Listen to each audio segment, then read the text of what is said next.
So hello students, how are you all? जय to all of you. जो student preparation कर रहे हैं इंडी एग्जामिनेशन की, अप्रैल में आपका एग्जाम होने वाला है, तो उसके लिए कुछ मैं पॉइंट्स जो आपको बोल रहा हूँ फटाफट से इन्हें सुने और इन्हें इंप्लीमेंट करें अगर अभी तक नहीं कर रहे हैं। अगर अभी तक आप मैथमेटिक्स पढ़ते समय इस बात का आप ध्यान रखें कि जो भी क्वेश्चंस आप कर रहे हैं, सबसे पहले तो आपके सामने प्रीवियस ईयर के पास्ट ईयर क्वेश्चंस होने चाहिए। एटलीस्ट लास्ट 5 ईयर्स के क्वेश्चन आपके सामने होने चाहिए, ताकि आप जिस भी सब्जेक्ट को, जिस भी टॉपिक को पर्टिकुलर पढ़ रहे हो मैथमेटिक्स में, उस टॉपिक के उस पर पास्ट ईयर में क्वेश्चन किस तरह से पूछे गए आपको आइडिया लग सके। और उससे आपको क्या मिलेगा, कुछ क्वेश्चंस ऐसे हैं जो बार बार उस तरह का पैटर्न रिपीट हो रहा है, उस पर अच्छी सी प्रैक्टिस करें। कुछ क्वेश्चंस ऐसे होंगे जो आपको लगेगा कि नहीं, सेपरेटली नोटबुक में जो नोट करना चाहिए उन्हें नोटबुक में नोट भी करें। ध्यान रखिए कि सारे क्वेश्चन नोट नहीं करने, लेकिन कुछ ना कुछ क्वेश्चन आपके जरूर ऐसे होने चाहिए जो थोड़े से यूनिक टाइप के हैं, ताकि जिन पे आप लास्ट टाइम में एग्जामिनेशन में जाने से पहले भी थोड़ी सी प्रैक्टिस करके जाओ।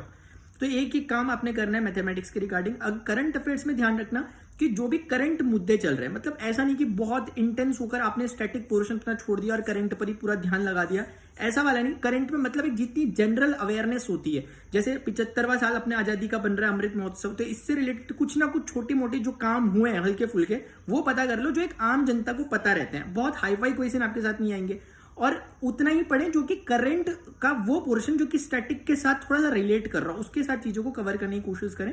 बाकी हिस्ट्री, ज्योग्राफी, इकोनॉमिक्स, इनका एक बार प्लीज प्रॉपर एनालिसिस करें। दूसरों के बोलने पे ज्यादा मत आए कि किससे ज्यादा आ रहा है, किससे कम आ रहा।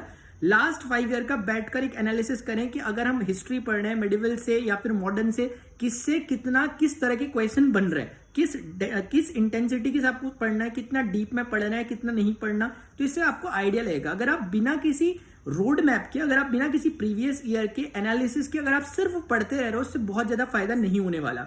इसलिए कुछ बातें जो ध्यान रखनी है, उसमें मैंने क्या कहा, प्रीवियस ईयर हर हालत में अपने सामने रहना चाहिए, उसी के अकॉर्डिंग अपनी प्रिपरेशन एग्जाम ओरिएंटेड होनी चाहिए। अपने को कोई बहुत बड़ी पीएचडी नहीं करनी या कोई मास्टर्स नहीं करना किसी पर्टिकुलर सब्जेक्ट पे, लेकिन इतना कि जितना उसके लिए रिक्वायर्ड है आपके एग्जामिनेशन के लिए, वो हमें ध्यान रखना है। और आप जैसे प्रिपरेशन अपनी कर रहे हैं, करते रहिए, धीरे धीरे करो, धीरे धीरे करो। अभी सफिशिएंट टाइम है।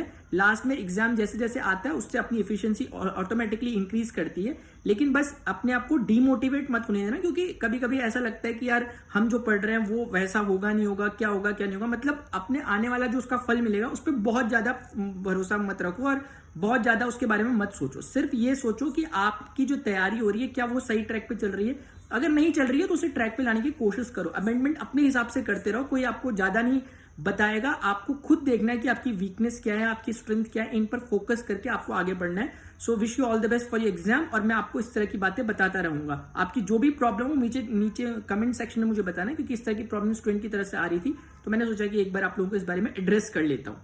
Good bye.